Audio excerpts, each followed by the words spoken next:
a lot of people worry that what you're going to wind up with is hash. There's even some Democrats saying now we've got a bill that's so compromised that it's not worth signing. If we don't pass it, here's the guarantee. Your premiums will go up. Your employers are going to load up more costs on you. Potentially they're going to drop your coverage because they just can't afford an increase of 25–30% in terms of the cost of providing health care to employees each and every year. And the federal government will go bankrupt because Medicare and Medicaid are on a trajectory that are unsustainable, and this actually provides us the best chance of starting to bend the cost curve on the government expenditures in Medicare and Medicaid. So talk about deception. They're not just trying to grab all resources and tax carbon dioxide involved in all human and animal and industrial activity. Remember, they said they had to have the trillions of dollars with the banker bailout or we'd have a depression.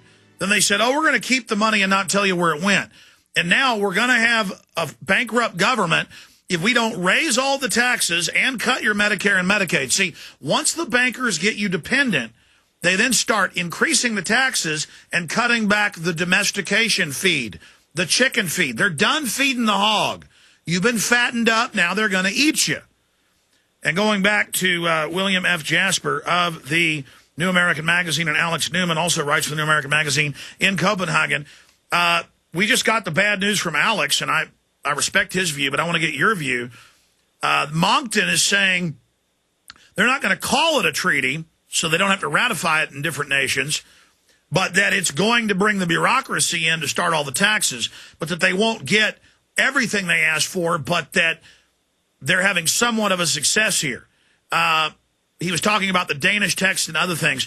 What is the sense of the research you're doing there on the ground? Is this a victory for the globalists, for the Rothschilds, for the Rockefellers?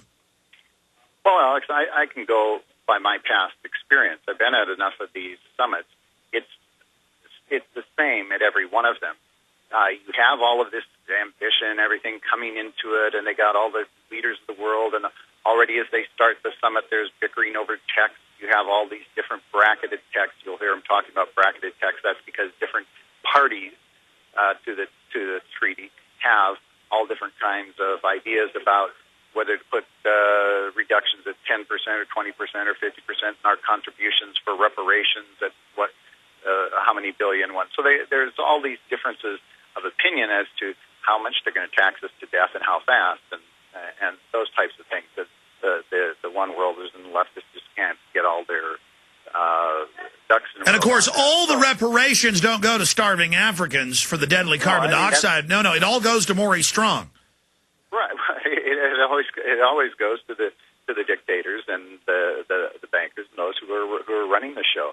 And so what happens at these summits is you have all of this chaos and confusion going on, and hassling and haggling back and forth, and then midway through it they say, "Oh, it's a crisis. There, we can't. We're not going to get this through." It was the same thing in Rome for bringing about the International Criminal Court. I said at the beginning I was doing interviews by radio from there. I said, "Well, they're saying that they're not going to get the court they want, and it's going to all crash down."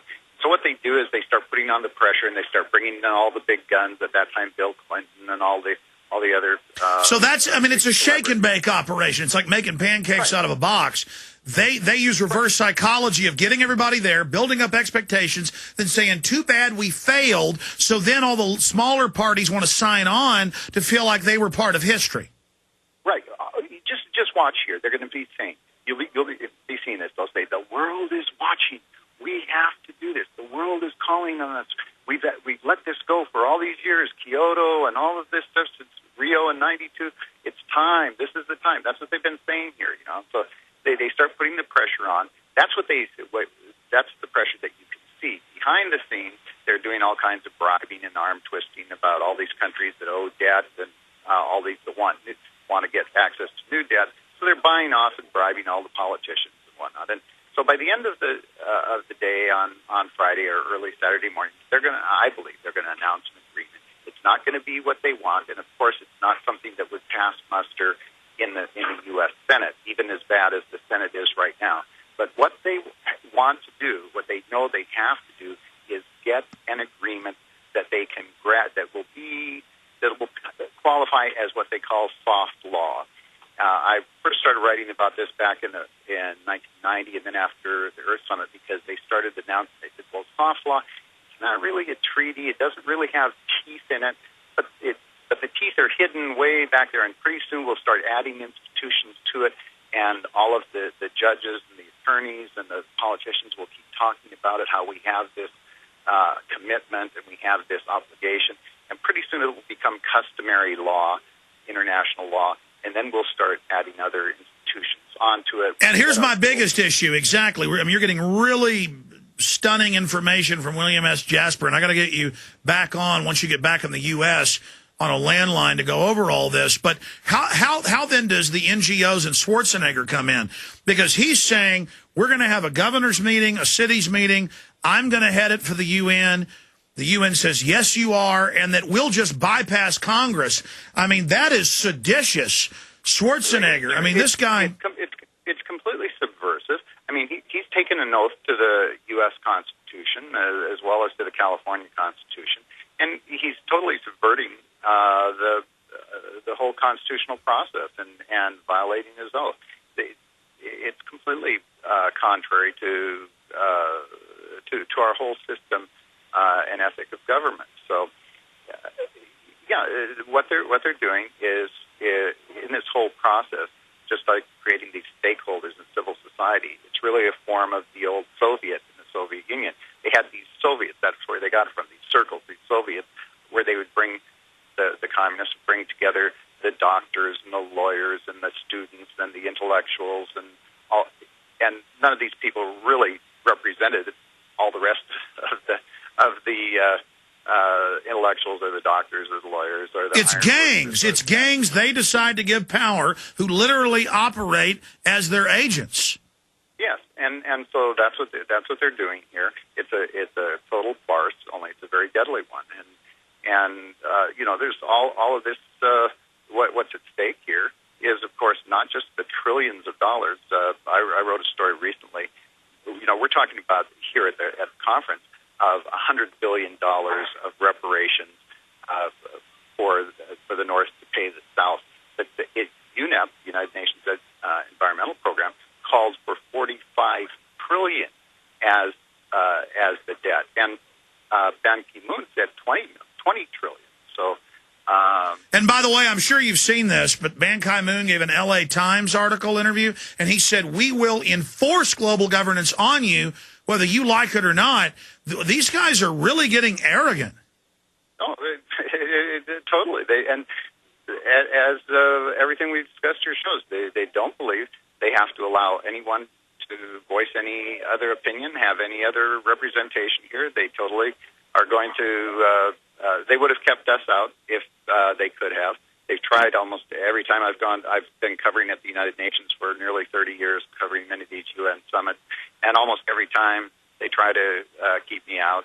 And usually I have to get kind of nasty and start raising my voice and causing a great big stir, and then they say okay, and they let me come in. But I haven't found anybody else here. I have found a couple of others who were able to slide by and get in here, but not very many. Everybody else is part of the choir. Bring on the global government, and no questioning about any of the climate gate. Alex will get into with the climate gate. He's been working on a couple of stories on that. But as you well know, what we're talking about here is unprecedented in terms of the grasp for power. Here they're saying they want to regulate the air you breathe, every breath you take, every move you make, and that's part of one of the things that I brought back from Rio de Janeiro. I think I was the first one to ever write about it or speak. I went on a speaking tour, and I held it up as I went around the country, Agenda 21. I mean, it's a huge 800 to 1,000 page, depending on the version, a global master plan of the United Nations for the 21st century. And it says in there, and I quoted it verbatim, this is a plan that's going to affect every person on Earth. It's going to affect every aspect of your life.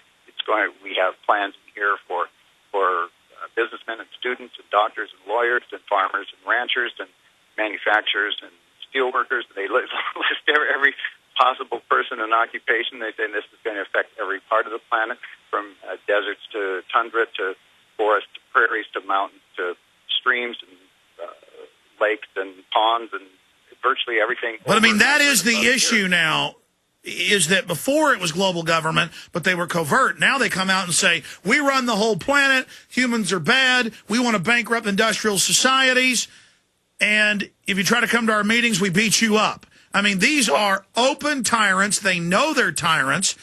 They've got, 18-year-old rent-a-mobs. They give $100 a day to run around and, act foolish.